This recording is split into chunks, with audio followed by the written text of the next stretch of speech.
Right now, let's speak to ActionSA's national spokesperson, Lerato Ngobeni, who joins us. Lerato, good to have you, and thank you very much for your time. Are you coming in as part of a solution to the problems and challenges that are facing our police forces, or are you merely taking a political posture? Thank you very much, and good evening to the viewers of Newsroom and yourself, Thabo. Look, ours is a very straightforward thing. There's a Chinese saying that says, in order to resolve anything, you've got to call it by its real name. And so the memorandum for us was to outline the problems that the country is facing, the police stations, the issues that they are facing across the country. And so we want to be part of a solution. We are ActionSA after all. Our name says it all. And so for us to march today was to highlight the issues that are not new. They've been highlighted before. There's been studies done. There's been reports done on what is happening and the worst performing police stations around the country, where they are and the issues that they're facing. And so the issues are multiple, but what we want to do is to be part of a solution. What we recognize is that, unfortunately, under the current leadership of the police, under Cele, the needle does not seem to be moving. Yeah. And so for us was to be able to put the police department on notice to say, we are watching you, the people of South Africa are watching you, and you must know that we are coming for you in the near future, and that we want to articulate the hopes and the aspirations of South Africans who are the ones who are at the coalface of the ineptitude that is happening at local police stations around the country. Yeah. So I'm asking that because as you put it, these are not new issues. These are issues that have been articulated before. And if you've spent any moment or any minute at all listening to the actual people who do their real work on the ground and how they feel, you would know that these are not issues that certainly would be solved in 3 months that you're giving the police minister. One, for example, typical issue, the staffing requirement, right? Is 193,000, or just roughly say 200,000 is what we need. We're currently sitting at about 105,000. That's the actual number that we have. So we are 90,000 officers short at this particular point. And that is not something that is easy to resolve. One, because it's a budget issue, which I'm sure the police minister will tell you that I don't set budgets. Budgets are set at Treasury. But two, it's a recruitment issue, and that has got other layers to it, because if people are not applying to be police officers, the police minister cannot just pick people off the street and say, come and be police officers. Look, Thabo, we can't fold our arms. What we are requiring from the ministry is for the police to come out with a plan. We've made our demands.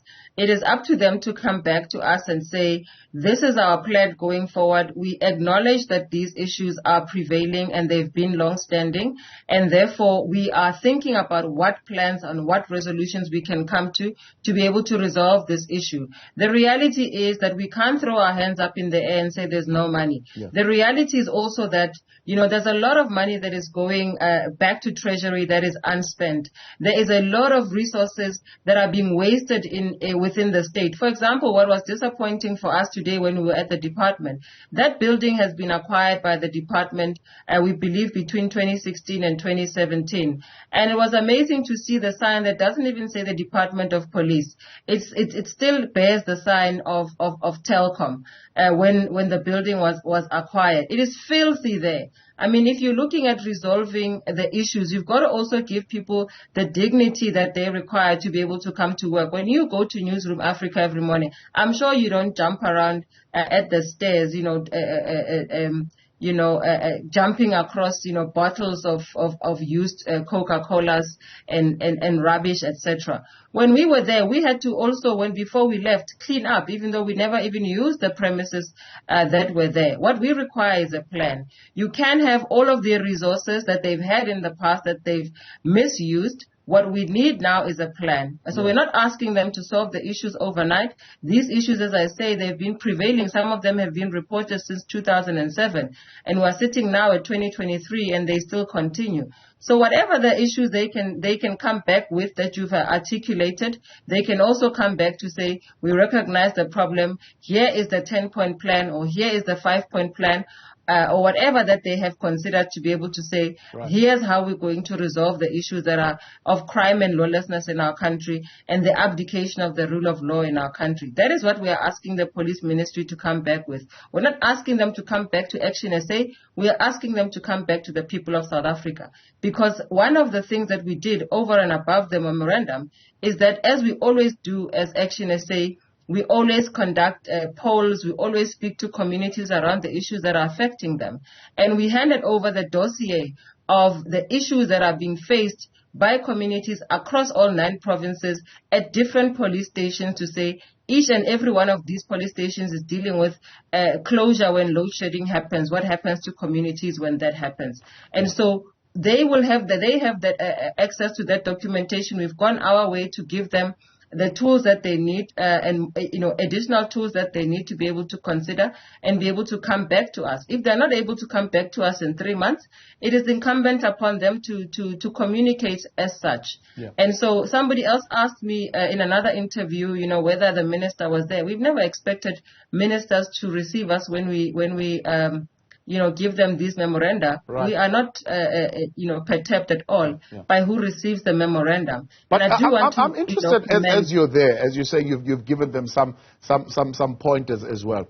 Have you, as ActionSA, considered, for example, the risk of prosecution for on-duty actions? A lot of the police officers that you speak to would tell you that part of the reason why, for example, an officer would avoid or restrain themselves from even taking action to the extent that it even compromises their own safety is the fear of a risk of prosecution because of on-duty action.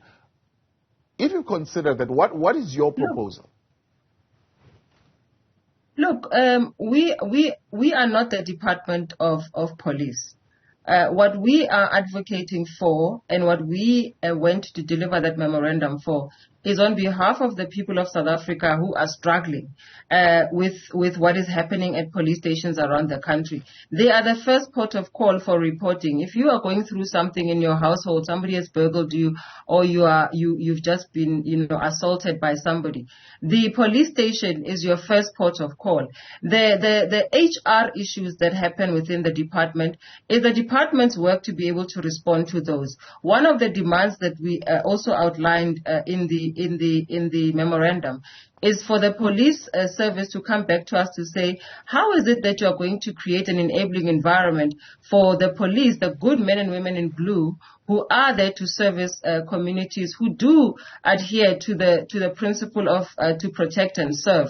How is it that you're making them be able to do their work? Because they are taking the bad rep for the police leadership that is there, that most of them or some of them are corrupt, and some of them are dealing in nefarious ways. Some of them are implicated in criminality themselves. How is it that you're going to protect those within your ranks who are there to do what they are supposed to do? So your question is a very good one. In fact, we're hoping that the ministry is watching this interview and they are taking heed to the questions that you're asking. That's not for us to answer. We're not there to solve the problems of the department. We're there to highlight the issues related to how it is that we are unhappy as a citizenry as to how it is that they are rendering their services. Yeah. Their response is they've got the technical know-how. They've got departments of human resources within the department. They've got expertise. If they don't, they must tell the public that they don't, and they must do what is necessary for them to be able to equip themselves. The reality is that South Africa as a society cannot continue under lawlessness. It cannot continue when the rule of law is not adhered to. We cannot continue this way. Our communities need to feel safe, and it's the most vulnerable among us who feel the brunt of inadequacies within law enforcement agencies. But and so we were there to highlight that. Are we assessing the collapse of the rule of law correctly? Because taking a memorandum to a politician, the politician will say what politicians say. And ultimately what we need to be seeing is action. and being ActionSA, and I suppose that's something that should be your priority. If we for example, speak to police officers themselves on the issue of why crime is spiking, they will tell you that we do our best, right? We are few, of course, so fewer people will get caught, no doubt about it. But even the ones that we catch, there's a very low rate of prosecution. And that's not something that would be sitting with the police. For example, 16,000 vehicle hijackings, only 382 convictions. You look at 20,000 home robberies. Again, only 2.2% conviction rate. And they would say to you, the few police officers who are there who are trying to do what needs to be done in terms of reducing crime are being let down by low rate of prosecution. How do you assist them?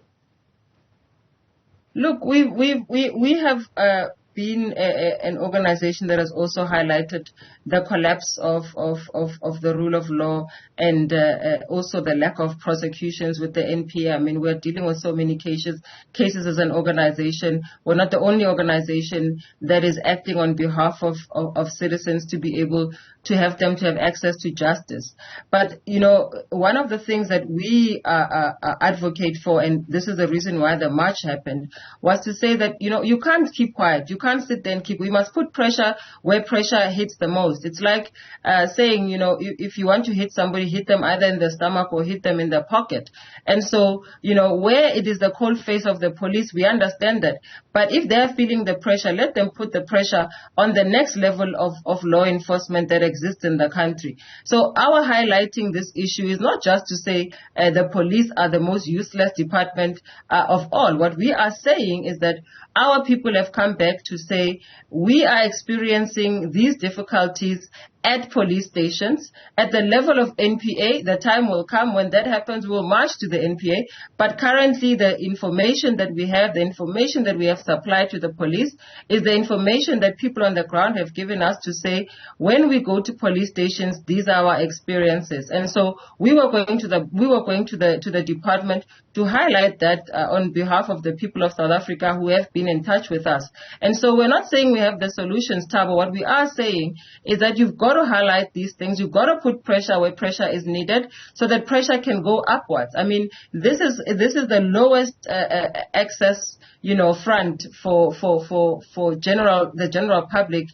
when they get in touch with law enforcement. They don't go straight to the NPA. They start at police stations. They start with you know, the men and women in blue in their communities, and so that's where it must start. And if that is an issue for the police service, then they must apply the necessary pressure to those who come above them. And so you will have whole society, not a revolt, but you'll have a whole society response and reaction to what is happening currently in our country. And so for us was to apply that type of pressure. We are a political organization. We must apply political pressure.